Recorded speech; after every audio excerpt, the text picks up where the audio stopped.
두려운 말씀이죠. 그죠? 믿음으로 조차하지 않은 모든 것이 다 죄라는 겁니다. 이게 14장 마지막 절이 우리에게 마지막으로 주는 경고의 말씀입니다. 제목을 한번 따라서 해보겠습니다. 형제가 걸려 넘어지지 않게 하라. 다 같이 시작. 형제가 걸려 넘어지지 않게 하라. 우리 지난 시간에는 형제를 판단하지 말라 그랬죠. 오늘은 형제가 걸려서 넘어지지 않게 하라. 이런 제목의 말씀입니다. 우리가 만나는 모든 사람들에게 우리가 위로를 주고 용기를 주면서 사람을 세워주는 일을 하면서 산다면 얼마나 기쁘고 행복하겠습니까? 그것이 우리의 로망이요, 우리의 꿈이요, 우리의 소망인 것입니다. 그러나 우리는 주변에 있는 다른 사람들에게 위로와 용기를 주기보다는 실제로는 오히려 근심과 걱정과 아픔과 상처를 안겨줄 때가 훨씬 더 많습니다.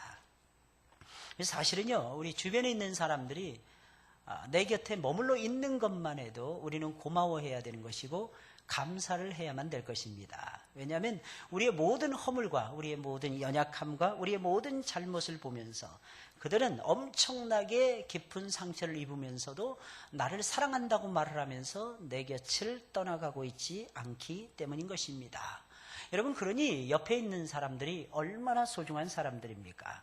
여러분들 옆에서 아무것도 설령 하지 않는다 할지라도, 아니 반대로 여러분들이 생각하기에는 내가 상처를 주는 것이 아니라 그분들이 나에게 상처를 주고 있다라고 생각이 되어진다 할지라도, 사랑하는 여러분들이요, 옆에 사람이 머물러 있는 것만으로도 여러분들은 기뻐하고 즐거워하면서 하나님께 고마워해야 될 것입니다.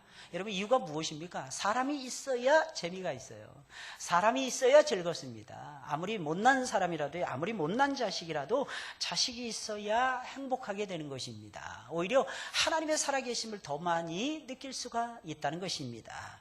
여러분, 예수님 당시에는 믿음이 가장 좋다고 인정을 받은 사람들이 우리가 알다시피 두말할 필요도 없이 서기관들하고 바리새인들이었습니다. 그들은 하나님의 말씀을 있는 그대로 받아들였습니다. 하나님의 말씀을 가감한 적이 거의 없었습니다. 그래서 있는 그대로 또한 믿었습니다. 그리고 하나님의 말씀을 있는 그대로 순종하며 따라가는 신실한 하나님의 종들이었습니다. 여러분, 당연히 믿음이 좋은 사람들이다라고 하는 칭찬을 받을 수밖에는 없었던 것입니다. 하지만 그들은 사람들을 걸려서 넘어지게 하는 데는 또한 최고였기에, 최고의 명수들이었기에 예수님께서는 그들을 향해서 화 있을진저 외식하는 서기관들과 바리새인들이여 라고 말씀하시면서 불같은 책망을 쏟아내셨던 것입니다. 마태복음 23장에서만 무려 7번씩이나 예수님께서는 화 있을진저 서기관들과 바리새인들이여, 그 앞에는 또한 외식하는 서기관들과 바리새인들이여 라고 말씀하시면서 그들을 엄청나게 우리 주님께서는 책망을 하십니다.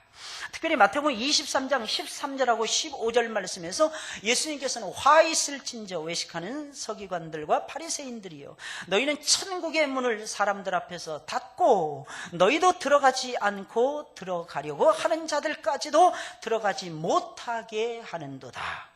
화 있을진저 외식하는 서기관들과 바리새인들이여, 너희는 교인 하나를 얻기 위하여 바다와 육지를 두루 다니다가 생기게 되면 너희보다 배나 더 지옥 자식이 되게 하는도다 라고 말씀하시며 우리 주님께서는 그들을 호되게 책망을 하십니다. 그들은 하나님의 말씀을 맡은 하나님의 종들이었습니다. 그런데도 불구하고 누구보다도 그들은 열심히 하나님의 말씀을 연구하고 선포를 하며 수많은 사람들을 하나님께로 인도할 책임이 있는 하나님의 종들이었습니다. 하지만 그들은 온 땅을 두루다니며 힘들게 얻은 사람들을 또다시 지옥 자식을 만들고 있었던 것입니다. 그들은 겉으로 보기에는 천국문을 열고 사람들로 하여금 들어가세요, 들어가세요 라고 안내자 역할을 하는 것처럼 보여졌지만 실제로는 천국의 문을 가로막고 들어가려고 하는 사람들조차도 못 들어가도록 가로막고 있었던 것입니다. 우리도 이런 삶을 살고 있지는 않은지 저와 여러분들 자신들을 돌아보는 이런 시간이 되었으면 좋겠습니다. 오늘 본문의 말씀을 보니까 형제가 걸려서 넘어지지 않게 하라 라고 말씀을 하고 있습니다. 우리가 혹시 천국문 앞에서 다른 사람이 들어가지 못하도록 열심히 막 들어가려고 뛰어가는데 발을 탁 걸어서 넘어뜨리고 있지는 않느냐는 것입니다. 그래서 무릎팍이 깨져서 그 자리에서 주저앉고 그 자리에서 뒹굴도록 만들고 있지는 않느냐는 것입니다. 이것이 오늘 본문의 말씀이 우리에게 도전하고 있는 내용이라는 것입니다. 형제가 걸려서 넘어지지 않도록 하라는 것입니다. 그러면 형제가 걸려서 넘어지지 않게 하려면 저와 여러분들이 어떻게 해야만 되는 것입니까? 첫째로 형제들 앞에 있는 걸림돌들을 치워주어야만 할 것입니다. 여러분, 형제를 진정으로 사랑해서 그들이 넘어지기를 원치를 않는다면, 여러분, 형제를 함부로 판단하는 일을 그치고 그들이 걸려서 넘어지게 만드는 모든 것들을 반드시 치워주어야만 하는 것입니다. 오늘 본문 13절에 나와 있는 말씀입니다. 그런즉 우리가 다시는 서로 판단하지 말고 도리어 부딪힐 것이나 거칠 것으로 형제 앞에 두지 아니할 것을 주의하라. 이게 무슨 말이겠습니까? 다시는 형제를 판단하지 말라라고 말을 하면서 부딪힐 것이나 형제들 앞에다가 부딪힐 것이나 거치는 것을 두지 말라라고 지금 충고를 하고 있는 것입니다.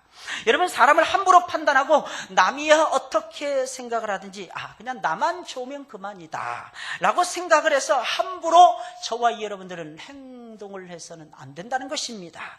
그러면 다른 사람들이 엄청나게 심한 상처를 입고 마음이 상할 대로 상할 가능성이 매우 높다는 것입니다. 우리는 무엇을 하든지 형제가 걸려서 넘어지게 하는 것이 있다면 우선은 그것들부터 치워주어야 한다는 것입니다. 여기서 부딪힐 것이라는 것은 나는 의도하지 않은 것입니다. 다시 말씀드리면 고의성이 전혀 없었다는 것입니다. 어떤 말을 했어요. 고의성이 없이 어떤 말과 행동을 했습니다. 그런데 그것이 형제를 걸려서 넘어지게 한 것을 말하는 것입니다. 이것을 성경은 말하기를 부딪힐 것이라고 말을 하는 것입니다. 다시 말씀드리면 우연히 지나가다가 누가 나를 향해서 욕하는 소리를 들었다는 것입니다. 나는 그냥 아무런 생각 없이 말을 했다는 것입니다. 그리고 어떠한 행동을 했다는 것입니다. 그런데 그것이 형제의 가슴에는 못질을 하는 그러한 일들이 벌어지고야 말더라는 것입니다. 이것을 가리켜서 부딪힐 것이라고 얘기하는 것입니다. 다시 말씀드리면 우연히 그렇게 되었더라는 것입니다. 내가 억지로 이것을 꾸며서 한 것이 아니라는 것입니다. 의도를 전혀 가지고 있지 않은 말을 했더라는 것입니다. 행동을 했다는 것입니다. 그런데 이상하게 형제의 마음속에 뭔가 부딪히게 만들어 주었더라는 겁니다. 여러분, 거칠 것이라는 것은 정반대의 뜻을 가지고 있습니다. 어떤 말이나 행동을 해서 의도적으로 형제나 자매를 넘어뜨리는 것을 가리킵니다. 어떤 의도를 가지고 말을 하는 거예요. 뭔가 꿍꿍이 속을 가지고 반드시 내가 어떻게 하겠다라고 하는 생각을 가지고 말을 하는 것입니다. 어떤 행동을 하는 것을 말하는 것입니다. 다시 말씀드리면 고의성을 가지고 접근해가는 것을 말하는 것입니다. 이런 것들이 부딪힐 것이나 그러나 의도적이었든지 의도적이 아니었든지 간에 우리 주님께서는 말씀하고 있는 것입니다. 형제들에게 상처를 주고 주변에 있는 사람들에게 아픔을 주는 것이라면은 그럴 수가 있어 라고 나를 이해해 달라고 말하지 말고, 당신들도 사람이니까 내가 실수한 것을 받아주세요 라고 말하지 말고 그것을 우선적으로 먼저 치워주어야만 하더라는 것입니다. 나는 원래 성품이 그런 사람이야. 나는 원래 못된 사람이야. 그러니까 당신들이 나를 이해해 줘야 돼. 이런 생각들을 빨리 버리고, 혹시 그 형제가 상처를 입지 않을까? 혹시 그 자매가 이 말을 들은 다음에 넘어지지는 않을까? 딴 사람들은 다 말을 하지 않는데 왜 당신만 말을 하는 거야? 사람마다 다르거든요. 사람마다 믿음의 수준이 전부 다 다르거든요. 사람들이 이해하는 폭이 전부 다 다르거든요. 만약에 어떤 사람이라도 넘어뜨린다면 여러분, 그 말은 하지 말아야만 된다는 겁니다. 그때는 딱 말을 해야 되는 거예요. 멈추세요 라고. 물론 말로 하지 마시고 여러분들은 항상 기도하시길 예수님의 이름으로 부탁을 드립니다. 왜냐하면 그 사람이 그렇게 의도를 가지고 있든지 의도적이지 아니었든지 간에 누군가가 지적질을 당하는 것은 아주 싫어하더라는 것입니다. 게다가 자존심이 세계에서 둘째가라면 서러워하는 한국 사람들에게는 더더욱이나 이거 고치세요 라고 말하는 것은 100번 1000번 생각하고 100번 1000번 기도한 다음에도 머릿속에 남아있거들랑 그때 당시에 그때에 비로소 말을 해야만 되더라는 것입니다. 아니면 그 형제나 그 자매가 거의 100% 삐지거나 아니면 반드시 시험에 빠지고야 말 것입니다. 할렐루야. 이것이 사람들의 모습이라는 것입니다. 이것이 우리들의 모습입니다. 이것이 우리들의 연약한 모습이라는 겁니다. 그래서 웬만하면 말하지 마세요. 웬만하면. 특히 나는 열심히 일하는 위치에 있고 나는 가르쳐줘야 되는 셀장의 위치에서, 나는 특별히 아이들을 가르치는 교사의 입장에서, 아니면 나는 우리 교회 중직자야. 여러분, 이런 생각을 가지고 계신 분들일수록, 이런 직분을 가지고 계신 분들일수록 교회 속에서는 말보다도 기도가 앞서야 되는 것입니다. 말을 앞세워가지고 좋아진 적을 제가 본 적이 없습니다. 바로바로 고치는 거예요. 누군가가 약간 혈색이 이상했다, 한참 막 토킹 어바웃 하면서 이런저런 막 얘기를 하고 어떤 사람에 대해서 막 얘기를 했는데 이상하게 누군가가 혈색이 바뀌어지더라는 것입니다. 그럼 그때는 빨리 눈치를 채야 되는 것입니다. 우리는 눈치밥을 항상 먹으면서 지금까지 살아왔잖아요. 눈빛만 딱 봐도 저 사람이 싫어하는구나, 좋아하는구나, 얼른 알아차릴 수가 있잖아요. 재빨리 알아차리고 뭘 해야 될까요? 하나님 나를 용서해 주세요 기도하면서 바로 고쳐야만 되는 것입니다.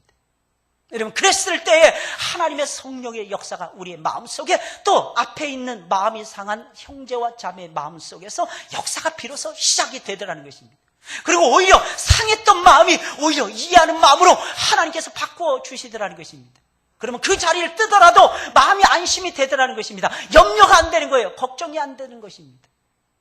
실제로 성령께서 주무르십니다. 실제로 의도적이었든지 의도적이지 아니했든지 간에 우리는 사실은 계속해서 말씀을 드리지만 늘 실수하는 연약한 존재들이라는 것입니다. 그러나 남의 실수에 대해서는 받아들여야 되지만 내 실수에 대해서는 냉철해야만 되는 거예요.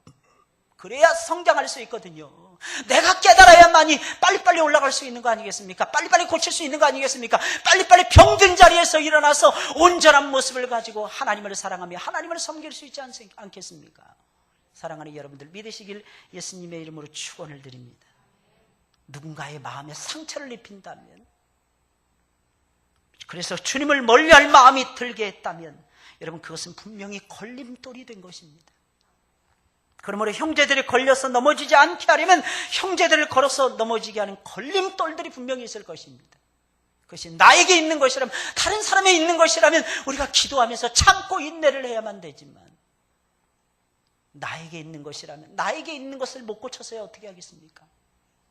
여러분, 이 세상에서 제일 쉬운 게 내 안에 있는 장애, 내 안에 있는 연약함, 내 안에 있는 허물, 내 안에 있는 못된 성품을 고치는 것입니다. 여러분, 그것이 제일로 쉬워요. 왜 그런지 아십니까? 내 마음을 바꾸면 되는 거야. 내 마음을 바꾸면.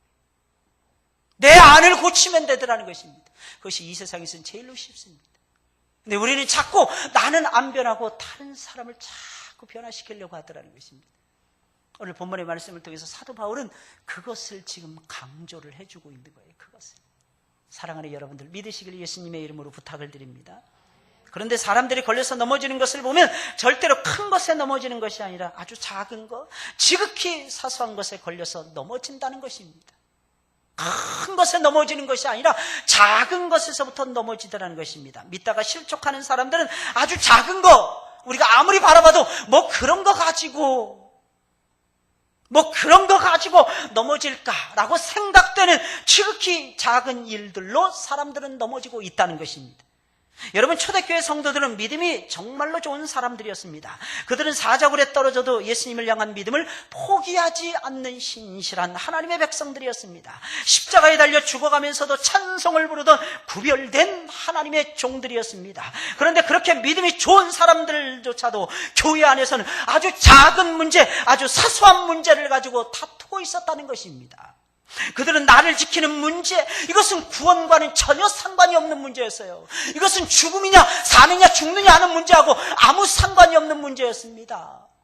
그런데 이거 가지고 싸우고 있는 거예요. 음식을 먹느냐 마느냐 하는 사소한 문제를 가지고 서로 다투고 있었더라는 것입니다. 특별히 오늘 본문의 말씀을 보니까 먹는 문제를 가지고 그들은 열심히 싸우고 있었던 것입니다. 열심히 싸우는 거예요. 근데 들여다보니까 먹는 것 가지고 싸우고 있는 거예요. 먹는 거 가지고. 그러니까 얼마나 우리가 참 봤을 때 한심스러운지 몰라요. 그죠? 가만 보면 작은 일에 삐지고 있잖아요. 작은 일, 아주 작은 일. 그렇지 않나요? 아주 조금만 일에 마음이 상했다고 막 울그락불그락하고 얼굴이 막 홍당무가 됐다가 막 어떤 때는 10% 둥둥했다가 막 자기가 막 각색하고 자기가 막 짜고, 그죠? 자기가 주인공이 되어서 막 오르락 내리락 하면, 그러다가 나중에는 미안해, 내가 좀 실수한 것 같아, 이러고 있더라는 거예요. 그나마 그 정도면 다행이죠. 어떤 사람 고집 한번 피우면 그냥 계속 가는 거야. 이 고집이 문제야. 이 조조가 고집으로 망했다는데, 옛날에. 여러분들은 제발 고집으로 망하지 않기를 예수님의 이름으로 축원을 드립니다. 고집 부려봤자 좋은 거 하나도 없어요, 여러분들. 하나님이요, 고집 부리는 사람 아주 싫어합니다. 새 고집 부자는 고집 부리는 사람들 많잖아요. 그냥 바로바로 무릎 꿇어야 돼요. 바로바로 엎드려야 됩니다. 그럼 하나님께서 용서해 주시더라는 것입니다. 그것도 하나님께서 어떻게 용서해 주시는지 아십니까? 한번 따라서 해보겠습니다. 널리 용서해 주십니다. 하나님 용서해 주시는데 어떻게 용서해? 널리 용서해. 아주 너그럽게 하나님께서 넓은 마음으로 널리 용서해 주시더라는 것입니다. 여러분, 얼마나 이들이 먹는 문제를 가지고 싸웠으면 사도 바울이 말을 하고 있는 것입니다. 그리스도께서 대신하여 죽으신 형제들을, 그리스도께서 대신하여 죽으신 형제를 내 식물로 망하게 하지 말라. 내 식물로 망하게 하지 말라. 식물로 인하여 하나님의 사업을 무너지게 하지 말라. 어느 정도였느냐면 하나님의 교회가 어지러울 정도였더라는 것입니다. 어느 정도였느냐면 하나님의 교회가 문을 닫을 지경이었더라는 것입니다. 먹는 것 가지고 막 싸움박질하는데 이것이 계속해서 성도들에게 일파만파를 일으키면서 하나님을 사랑하는 마음, 하나님 앞에 나아가서 예배드리는 마음, 하나님 앞에 기도하는 마음, 하나님 앞에 찬양하는 마음, 하나님 앞에 예배드리는 마음, 하나님 앞에 하나가 되는 마음, 전부 다 걸림돌이 되고 있었더라는 것입니다. 이것이 초대교회의 아름답고도 아름다운 모습이었습니다. 참 아름답죠, 여러분들? 그러니 여러분, 전도가 잘 될 것입니다. 그죠? 세상 사람들이 다 와서 보니까 야, 우리하고 똑같네, 쟤네들도. 야, 다른 줄 알았는데 우리하고 똑같아. 하나도 다를 것이 없잖아. 나도 이곳에 발을 들여놔야지. 그러면서 세상 사람들이 홀라당 등록하겠죠? 그런 교회 바라보면서. 바울이 이 정도 어쩌를 가지고 말을 했다는 얘기는요, 그만큼 심각했더라는 겁니다. 그만큼. 어떤 문제를 가지고, 교리 가지고 안 무너지더라는 것입니다. 사람들이 무너질 때 보면 삶이 먼저 무너집니다. 삶이 망가진 다음에 나중에 뭐가 망가지느냐? 교리가 무너집니다. 이게 무슨 말이겠습니까? 복음까지도 무너지게 만들어버린다는 거예요. 우리가 사실은요, 예수님 앞에 나오면 구주를 생각만 해도 내 마음이 좋거든. 주 얼굴 배울 때에야 얼마나 좋으랴. 이래야 되는데, 구주를 생각만. 구주가 누구야? 나중에 막 싸우고 막 분노하고 막 다투고 이러다 보니까 나중에는 구주를 구주가 누구지? 내가 옛날에 구주를 만나봤나? 내가 이 구주를 내가 사랑했나? 이 구주께서 나를 사랑하신 적이 있었나? 나중에 이 지경까지 가버리고야 말더라는 것입니다. 기도합시다. 그러면 이 판국에 무슨 기도가 나옵니까, 목사님? 찬송을 부릅시다. 아니, 이 마음을 가지고 어찌 찬송을 부릅니까? 안 싸워보신 분들은 그 마음이 그렇게 바닥을 친다는 것을 아마 모를 것입니다. 왜? 이 자리에 모여 계신 분들은 싸움 한번 해보지 않으셨던 전부 다 하나님의 천사들이니까. 근데 사실은 그렇지 않다. 한번 싸워보세요. 누구하고 마음을 한번 닫아 걸어보세요. 누군가하고. 이상하게 자꾸 하나님하고 멀어지지 않습니까? 그 사람하고 멀어지는 것이 아니라 하나님과 멀어지는 거예요. 그 사람을 미워하고 그 사람하고 다투고 그 사람이 없어졌으면 좋겠다라고 생각이 들면 이상하게 내 마음이 무너지더라는 것입니다. 내 신앙이 무너지고 내 사랑이 어디론가 가버리고 없고 내 마음의 기쁨이 사라지고 내 마음의 평강이 없어져 버리고야 말더라는 것입니다. 점점 주님과 멀어져 가는 거예요. 이상해요. 참 이상해요. 말은 내가 옳은 것 같아요. 내 행동은 내가 옳은 것 같아요. 그러면 뭐합니까? 은혜가 떠나가는데. 지극히 작은 것, 사랑하는 여러분들 조심하시기를 예수님의 이름으로 축원을 드립니다. 여러분, 모든 식물은 하나님이 먹으라고 우리에게 주신 것이기에 모두 다 정하고 깨끗합니다. 모두 다 정한 것이기에 얼마든지 우리는 자유롭게 먹을 수가 있어요. 무슨 음식이든지 사랑하는 여러분들이 자유롭게 드시기를 예수님의 이름으로 부탁을 드립니다. 그런데 내가 자유롭게 먹는 것을 보고 어떤 형제가 충격을 받아서 예수님을 멀리한다면 그것은 사소한 식물을 가지고 형제를 걸려서 넘어지게 한 것입니다. 나는 의도하지를 않았습니다. 내 자유를 마음껏 사용을 하면서 자유롭게 행동을 한 것입니다. 하지만 그 자유로운 작은 행동으로 말미암아 형제와 자매가 실족을 해버렸다면 그것은 분명히 형제 자매를 넘어지게 만든 것입니다. 바울은 지금 그것을 얘기하는 것입니다. 사랑을 말을 하는데, 자유를 말을 하는데 고상한 사랑을 말을 하는 것이고 형제를 든든하게 세워주는 자유로움을 말을 하고 있다는 것입니다. 나만 아는 이기적인 자유함이 아니라는 것입니다. 내 배를 충만하게 채우는 자유함이 아니라는 것입니다. 내 이익을 따라 흘러가는 자유함과 평안함이 아니었더라는 것입니다. 저는 저에게는요, 와인 한두 잔 정도는 얼마든지 마실 수 있는 자유가 있다고 저는 생각을 합니다. 그래요, 안 그래요, 여러분들? 제가 와인 2잔, 10잔을 마신다 한들 무슨 여러분들에게 해가 되겠습니까? 그죠? 저는 아무런 해가 안 된다고 저는 판단합니다. 저는 그것을 죄라고 전혀 생각하지 않습니다. 하지만 제가 와인을 마시는 것을 어느 연약한 성도가 보고, 에이, 목사도 술 마시네?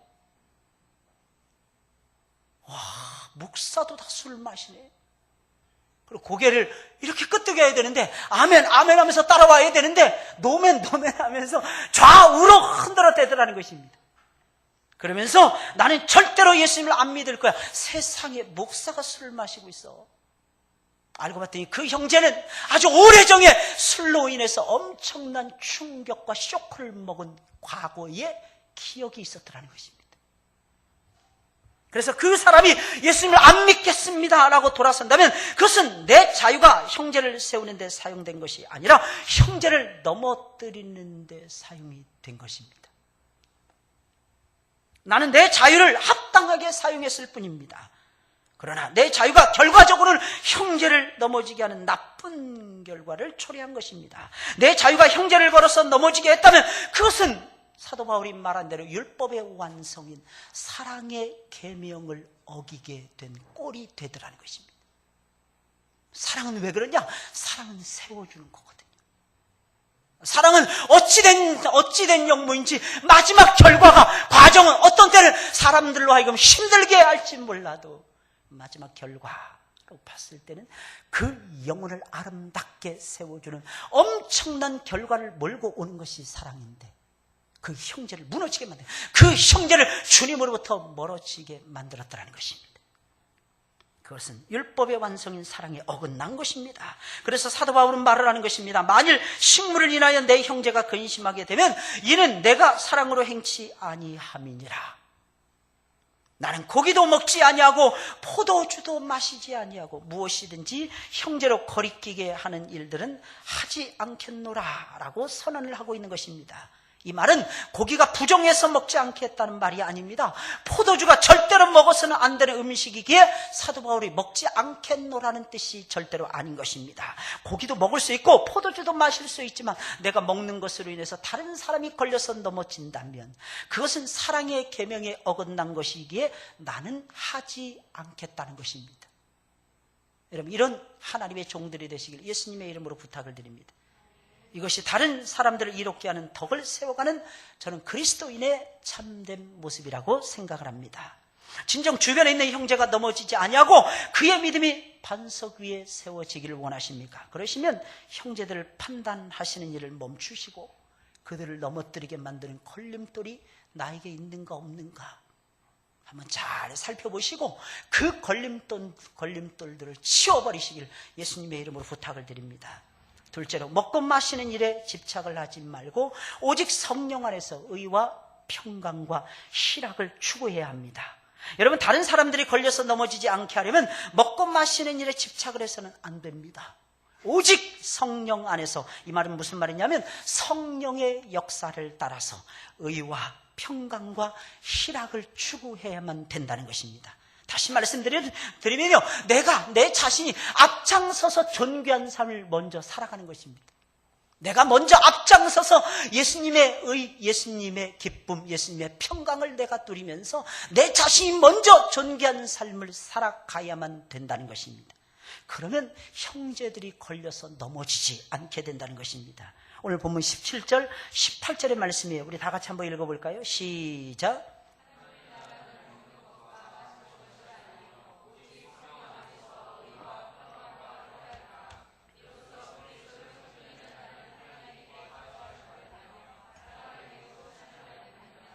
아멘.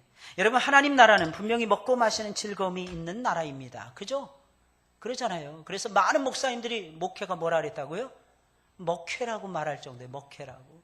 그래서 아침에 일어나도 먹는 거 고민을 하고, 성도들하고 어떻게 먹을 것인가 고민을 하고, 오늘은 회를 먹을 것인가, 내일은 갈비를 먹을 것인가, 모레는 전복을 먹을 것인가. 요즘 잘 나오는 것이 그런 종류들이라면서요. 그죠? 그런 것들을 어떻게 요리해서 어떻게 먹을 것인가를 많은 분들이 고민하게 된다는 것입니다. 여러분, 하나님 나라는 먹고 마시는 즐거움이 있는 나라이기 때문입니다. 여러분, 먹는 재미가 없어 보세요. 여러분, 마시는 재미가 없어 보세요. 여러분, 무슨 재미로 저와 여러분들의 인생을 살아가겠습니까? 또한 얼마나 삭막하겠습니까? 일단 같이 밥이라도 한 끼 먹으면 이상하게 친해지더라는 것입니다. 할렐루야. 여러분, 어떤 사람하고 친해지기를 원하십니까? 뭐 해야 될까요? 밥을 얻어먹으세요. 밥을 얻어먹으세요. 여러분, 그러지 마시고, 여러분, 누군가하고 친해지고 싶으시잖아요? 그럼 밥을 사시기 바랍니다. 내가 밥을 한번, 아니면 갈비탕이라도, 아니면 곰탕이라도, 아니면 요즘에는 더위가 있으니까 냉면 한 그릇이라도 멋지게 사게 되면요, 5,500원, 한 6,000원 정도 하는 것 같습니다. 그 6,000원 가지고 사람의 영혼을 사게 되더라는 것입니다. 여러분, 돈이라는 것은요, 그렇게 쓰는 것입니다. 할렐루야. 돈이라는 거 어떻게 쓴다고요? 밥 사주는 데 써야 된다는 거예요. 밥 사주는 데. 말씀을 한참 듣다 보니까 자꾸 잊어버리게 되죠. 그죠? 잊어버리지 마시고 정신 똑바로 차리시고 하나님의 음성에 귀를 기울이시기 바랍니다. 여러분, 먹는 재미, 마시는 재미가 없으면 얼마나 삭막해지겠습니까? 그래서 늘 먹어야 돼요. 왜 가족이 끈끈한 줄 아십니까? 여러분, 식구라고 얘기하잖아요. 식구가 무슨, 같이 음식을 나눠 먹는 입들이라는 것입니다. 이게 식구예요. 음식을 같이 나누어 먹는 입들이라는 것입니다. 그 입만 살아있는 게 그리스도이죠. 모든 세상 사람들이 전부 다 입만 살아서 동동 뜨면서 지금 살아가고 있잖아요. 왜? 입이 살아있어야만이 즐거움이 있거든요. 할렐루야. 믿으시길 예수님의 이름으로 축원을 드립니다. 그래서 많이 여러분들 나눠 먹으세요. 혼자서 홀라당 먹지 마시고, 뭐 좋은 거 생기면요, 교회로 가져오세요. 맨날 저하고 공로 목사님 맨날 쫄쫄이 굶을 때가 많습니다.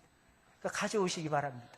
그리고 맛있게 먹어야 돼요. 그래, 새 힘을 받아서 올라갈 거 아니겠습니까? 그렇다고 목사님하고 저하고 둘이서만 다 먹어 치우겠습니까? 남은 거 있으면 또 다른 사람에게 얼마든지 나누어 드리더라는 것입니다. 그래서 교회를 가져오셔야 돼요. 그래서 서로 나눠 먹고 서로 사랑을 해야만 되는 것입니다. 왜? 먹을 때 사랑이 싹 트다는 것입니다. 먹을 때 이해가 되더라는 것입니다. 먹는 모습 봤더니 먹기 전에는 천사처럼 멀리 느껴지더라는 것입니다. 먹을 때 보니까 영락없이 사람이더라는 것입니다. 왜? 먹을 때 보면 질질 흘리잖아요. 어떤 때는 먹을 때 보면 때때 옷을 입고 왔는데 이 옷에 다 묻히면서 먹잖아요.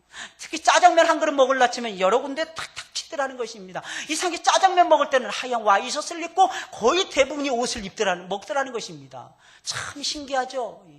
저는 그것이 하나님의 역사라고 생각이 되어집니다. 왜? 우리의 흠을 자꾸 보라는 거죠. 하나님께서 보면서도 뭐 하라는 거예요? 보면서도 사랑하라는 것입니다. 그래서 같이 먹어야 되는 것입니다.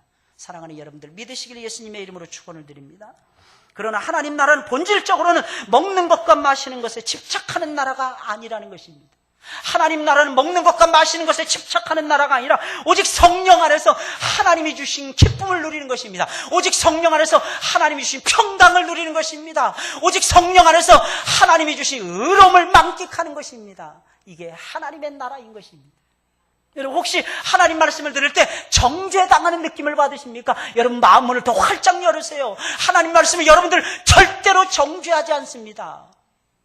마치 여러분들이 무슨 큰 죄를 범한 다음에 하나님 말씀 듣고 있노라면 마치 판단을 받는 것 같습니까? 그거 하나님이 여러분들 특별히 사랑해서 회개의 열매를 맺으라고 하나님께서 그렇게 역사하시는 것입니다.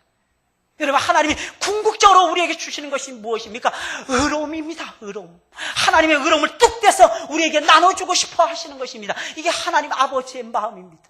그래서 예수님을 보내주신 거예요. 왜? 예수님의 모습을 바라보면서 우리가 의로움을 길러가라는 거죠. 우리가 의로운 삶을 살아가는 거죠. 예수님도 몸을 가지고 성령을 의지해서 의롭게 사셨듯이 우리도 몸뚱아리를 가지고 성령을 의지해서 의롭게 살아가라는 것입니다.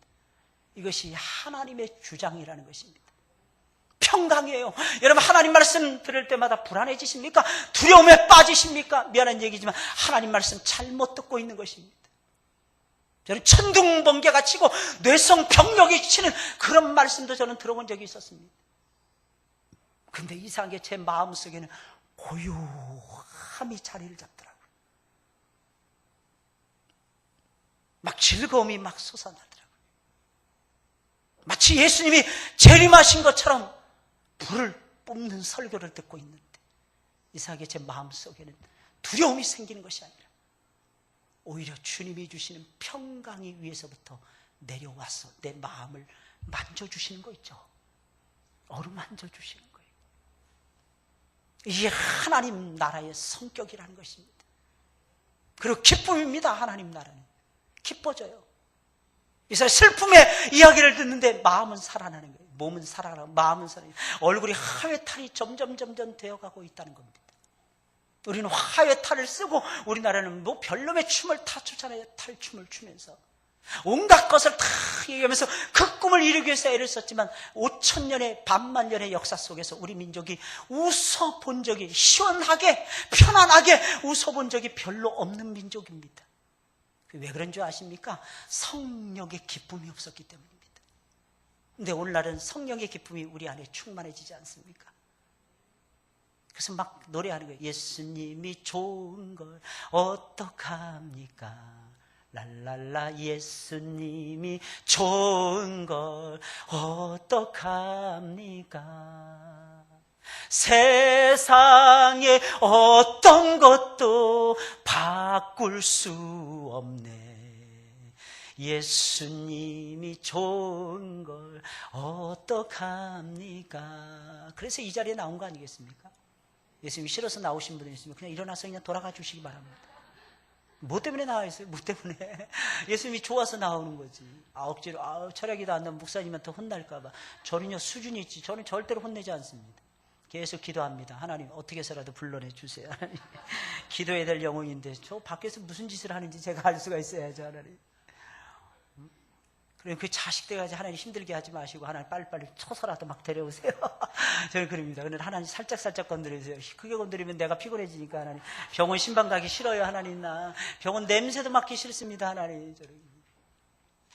우리 기쁨이 있어야 되죠. 기쁨. 이게 성령 안에서의 희락입니다. 여러분 사역을 할 때 막 무거운 짐이 막 어깨를 누를 때가 있잖아요. 제가 오늘 아침에 일어나가지고 막 말씀을 한 2시간 정도 막 정리를 했어요. 그때 막 어깨가 막 무너져 내리는 거 있죠? 아프고. 어깨가 무너져 내리는 거. 일어나서 움직이는데 거리 가면서도 집사람한테 계속 주무르라는 거예요. 역시 한 사람보다 두 사람이 낫더라고.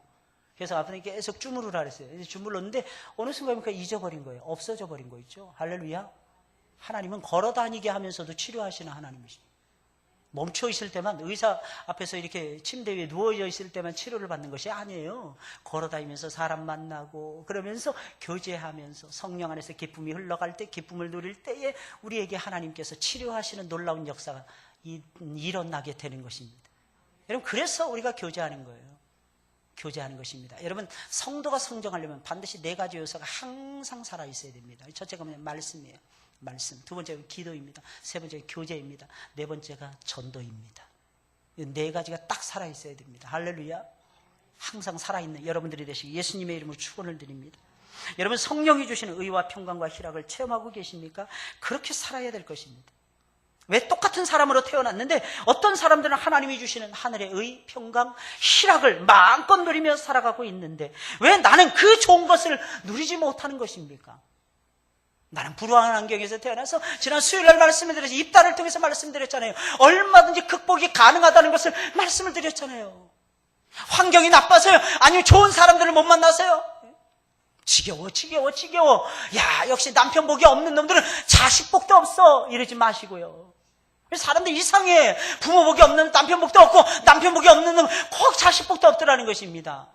그 믿음이, 그 마음이 그렇게 생각하니 그렇게 될 수밖에 없는 거죠. 하나님 다 잘라버리세요. 하나님 부모 복을 나는 못 받고 태어났으면 남편 복 왕창 받게 하옵소서. 남편 복이 없습니까? 그럼 나는 내 자식이 출중한 인물이 되어서 그 자식 덕 좀 보게 하나님 살아가게 해주세요.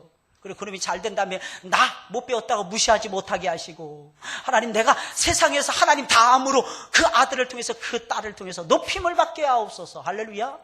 그러면서 살아가는 거예요. 그 믿음대로 하나님이 역사해 주실까요? 안 해주실까요? 안 해주십니다. 안 해주신다니까요. 그래서 우리가 구하지 않고 있잖아요. 그죠? 안 해주신다고 철석같이 믿고 있잖아요. 철석같이 믿고 있잖아요.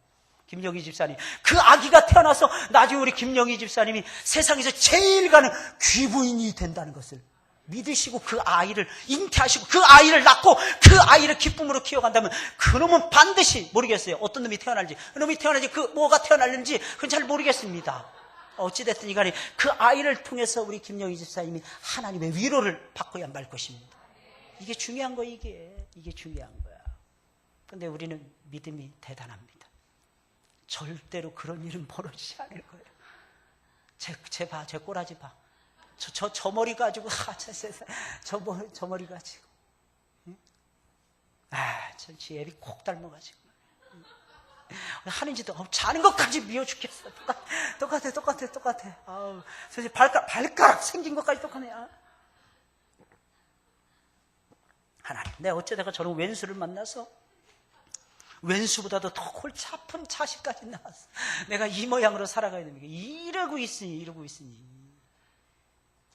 계속 대물림되는 거야, 계속. 그걸 잘하고 먹고 자라는 아이가 있더라고요. 그 아이도 똑같이 그럴 거예요. 조금만 힘들면. 아니에요, 여러분.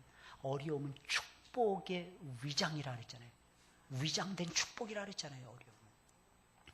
제발 믿으시길 예수님의 이름으로 축원을 드립니다. 참 이상해요. 많은 사람들이 맨날 어떤 때는 이러면 교회가 맨날 올라가는 줄 알아. 참 미련이 아니에요. 하나님의 성령에 막 기름 부으심이 막 부어질 때가 있습니다. 그때가 지나가면 고개를 팍 숙이고 밑으로 다운될 수도 있습니다. 그래서 잘 될 때는 안 될 때를 생각하면서 겸손해야 되고, 또 안 될 때는 어떻게 합니까? 하나님이 그 고난 지난 다음에 엄청난 복으로 우리에게 하나님이 둔갑시켜서 우리에게 막 부어주실 거야. 믿음을 가지고 앞을 향해서 막 박차고 나가는 걸 여호수아가 옆에서 지켜보면서 부러워할 정도로 막 그냥 치고 나가버리는 거야. 담대하게 치고 나가버리는 거야. 오히려 그럴 때는 더 나와서 예배 드리는 거야. 더 나와서 기도하는 거야. 더 나와서 찬송을 부르는 거야. 그럼 어떻게 합니까? 우리 안에 성령의 기름진 역사가 나타나고야 말 것입니다. 그럼 뭐가 생깁니까? 의로움이 생겨요. 없는데도 의로움이 생깁니다. 안 되는데도 의로움이 생깁니다. 없는데도 평강을 드립니다. 안 되는데도 기쁨이 충만하더라는 것입니다. 그러니 두려울 것이 무엇이 있겠습니까? 그러니 염려될 것이 무엇이 있겠습니까? 뭐로 잠자고 있습니까? 벌떡벌떡 일어나서 하나님께로 향해서 나아가야죠. 마지막으로 무엇보다도 온전한 믿음과 선한 양심을 따라서 살아야 됩니다. 형제가 걸려서 넘어지지 않게 하려면 무엇보다도 잘 들으세요. 내 믿음을 지켜야 되고 내 양심을 지켜 나가야만 됩니다. 성도는 항상 믿음과 양심이 공존할 줄 알아야 돼요. 23절에 있는 말씀, 의심하고 먹는 자는 정죄되었나니 이는 믿음으로 조차하지 아니한 연고라. 믿음으로 조차하지 아니하는 모든 것이 죄니라. 모든 것이 죄니라. 여러분, 이 말씀이 무슨 말이겠습니까? 우리가 무엇을 하든지 믿음으로 해야 된다는 것입니다. 믿음으로 조차하지 않는 모든 것들이 다 죄라는 것입니다. 아무 생각 없이 믿음으로 안 하죠. 그렇잖아요. 목사님, 그거 맨날 신경 쓰면서 어떻게 삽니까? 피곤하게. 누가 신경 쓰면서 살라 그랬어요? 그냥 믿음으로 살려니까요. 왜 고민하면, 목사님, 얼마나 고민이 되는데 왜 그렇게 살아요? 누가 고민하면서 살라 그랬습니까? 즐거운 마음으로 그냥 믿음으로 살면 되는 거지. 따라서 하겠습니다. 그냥 하자. 그냥 하면 되는 거야. 제가 늘 말씀드리죠. 공부를 못하는 학생들의 특징 뭐라고 그랬습니까? 공부하자 결심만 하더라는 것입니다. 죽을 때까지 공부 못합니다. 공부 잘하는 사람의 특징 그냥 공부하는 거야. 그냥 공부하는 거야. 아무 생각 없이 공부하는 거야. 그리고 공부하는 게 생각이 나게 해달라는 것입니다. 그리고 실제로 시험 볼 때는 생각이 나더라는 것입니다. 이해 못하는 거. 공부 실컷 했는데 생각나지 않으면 어떡하지? 염려하더라는 것입니다. 믿음이 엄청 좋아요. 그 사람은 99% 생각 안 난다. 이 믿음이 딱 장악을 하는 것입니다. 시험지만 딱 보면 허예거나 아니면 새카맣게 보입니다. 그냥 글씨고, 검은 건 글씨고, 하얀 거는 그냥 지면이고, 이러고 마는 거야, 그냥. 문제는 알겠는데 답은 생각이 안 나고, 이러는 거예요. 그럼 어떻게 살아? 그래, 어떻게 살아? 맨날 당하는 거죠. 맨날 실패하는 거죠. 맨날 무너지는 거죠. 맨날 낙심하는 거죠. 맨날 안 된다는 거죠. 왜? 안 된다는 사고방식, 부정적인 사고방식이 그냥 가지고 있으니까, 그 속에 꽉 차 있으니까. 그러나 여러분들 아시길 바랍니다. 예수 그리스도께서는 불가능의 실체가 아니고 가능의 실체더라는 것입니다. 믿음은 살아서 움직이는 거 아니겠습니까? 언제나 믿음은 역사합니다. 우리 늘 부르잖아요. 믿음이 이기네, 믿음이 이기네, 믿음이 이기네. 그래, 믿음이 이기네. 찬송을 부르면서도 이상하게 실제로 믿음이 지네, 믿음이 지네. 이 지랄하고 돌아다니고, 이 지랄하고 맨날 돌아다니고. 똑닮이. 벼르지 마세요. 그냥 하면 되는 거야. 계속 보는 거예요. 저는 설교 한 번 했는데도 뭐 생각나지 않을 것 같아요. 이런 거 한 번도 생각해 본 적 없습니다. 이 내 일이 아니잖아요. 이거 주의 일이잖아요. 나는 손해볼 거 아무것도 없어요. 주님이 손해보시지. 생각 안 나면 주님이 나라의 손해라는 거예요. 그래서 하나님 알아서 해주세요. 저 배짱 툭툭 튕깁니다. 어떤 때는. 설교만 계속 하잖아요. 제가 한국에 와서 설교 그냥 미친 듯이 하는 것 같아요. 그냥. 다 우리 교회에서 선포된 말씀. 우리 교회 성도들 소화불량 걸리면 어떻게 하지? 저는 이런 염려 안 합니다. 왠지 아십니까? 매번 설교와 본문은 다르는데 내용은 다 똑같아. 내용은 다. 하나님 잘 믿고 하나님 잘 사랑하고 하나님 멋지게 섬기며 삽시다. 이게 전부야. 똑같은 내용이에요. 사실은 믿음으로 삽시다 이거야. 사랑하며 삽시다 전부 다 이거야. 근데 아직도 깨닫지 못합니까? 이상하게 목사님 저는 설교만 들었다면 그 다음에 다 까먹어요. 다 기억하려고 한다는 그 자체가 말이 안 되는 거죠. 뭐 때문에 이걸 다 기억하고 삽니까? 여러분들은 핵심만 딱 잡으면 돼요. 핵심만. 오늘 말씀드린 형제를 걸려서 넘어뜨리지 말라는 거예요. 오늘 말씀의 핵심이 그거 아닙니까? 그러려면 어떻게 해야 되냐? 걸림돌들 탁탁 치워야 돼요. 성령의 역사를 막 따라가는 거예요. 의와 평강과 희락의 역사. 그리고 마지막까지 언제 어디서나 흔들림이 없이 믿음과 선한 양심을 따라서 행동하라는 겁니다. 그럼 형제가 안 넘어져요. 목사의 양심이 살아있어야죠. 칼빈이 말을 했죠. 하늘엔 별이 있고 우리의 마음속에 양심이 있다 그랬어요. 여러분들 마음속에 양심이 있습니까? 여러분 이게 항상 같이 다녀요. 참 신기합니다. 믿음 얘기하다가 사도 바울은 양심을 얘기합니다. 청결한 믿음, 거짓이 없는 양심. 그죠? 얘기합니다. 디모데전서 1장 19절에 있는 말씀, 믿음과 착한 양심을 가지라, 선한 양심을 가지라는 거예요. 같이 가요. 믿음이 있으면 선한 양심이 살아납니다. 선한 양심이 살아나면 믿음이 좋아집니다. 할렐루야. 이거 같이 가는 거예요. 이거 따라오는 거예요. 왜? 마음속에서 일어나는 작용들이잖아요. 마음이 믿음으로 바뀌면 양심이 뜰 수밖에 없지. 어떻게 불양심적으로 살아갑니까? 말도 안 되지. 어떻게 비양심적으로 행동합니까? 말도 안 되지. 그 사람이 예수님 못 만난 거예요. 실질적으로. 여러분도 한번 생각해 보세요. 물론 힘이 없을 때도 있죠. 그런 거 빼놓고 고의성을 가지고는 비양심적으로 행동할 수 없습니다. 모든 그리스도인들이 부정하고 부패한 사회를 비난하기 전에 온전한 믿음과 착한 양심을 따라서 공부하고 사업을 하고 주어진 일을 감당해낸다면, 신실하게 감당해낸다면 어떻게 되겠습니까? 이 세상은 변화되고야 말 것입니다. 저는 확신해요. 성도의 변화가 중요합니다. 저는요, 우리 교회 부흥을 놓고 기도하면서 무엇을 놓고 기도하는지 아십니까? 금천구 전체의 거리가 변화되게 해달라고 기도합니다. 놓치지 않고 서울 하늘이 달라지게 해달라고 기도하고 온 천하 삼천리 반도 금수강산 전체가 변화되게 해달라고 저는 기도합니다. 왜? 부흥이라는 것은 교회 안에만 멈출 수가 없습니다. 막을 수가 없어요. 부흥의 여파는 터지고 나아가게 되어 있습니다. 전부 다 변화시켜야 됩니다. 그리고 하나님은 역사하시더라는 것입니다. 사랑하는 여러분들의 믿으시길 예수님의 이름으로 축원을 드립니다. 그래서 꼭 오늘 말씀 기억하시고 형제들이 걸려서 넘어지지 않도록 사랑하는 여러분들 신실한 삶을 살아가시길 예수님의 이름으로 축원을 드립니다. 우리 찬송 부르도록 하겠습니다. 죽게 가까이 날 이끄소서. 죽게 가까이 날 이끄소서.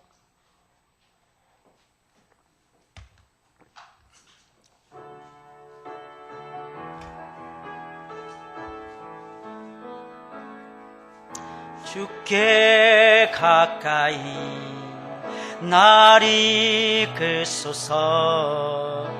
간절히 주님만을 원합니다. 채워주소서. 채워주소서. 주의 사랑을, 위의 사랑을, 진정한 찬양 드릴 수 있도록, 찬양 드릴 수 있도록 주께 가까이, 주께 가까이 날 이끄소서. 날 이끄소서. 간절히 주님만을 원합니다. 채워주소서. 채워주소서. 주의 사랑을, 진정한 찬양 드릴 수 있도록. 목마른 나의 영혼 주를 부르니, 주를 부르니 나의 마음 만져 주소서. 주님만을 원합니다. 더 원합니다. 더 원합니다. 나의 마음 만져 주소서. 목마른 나의 영혼, 나의 영혼 주를 부르니, 나의 마음 만져 주소서. 주님만을 원합니다. 아멘. 더 원합니다. 나의 마음 만져 주소서. 한 번 더. 목마를 나의 영혼 주를 부르니 나의 마음 만져 주소서. 주님만을 더 원합니다.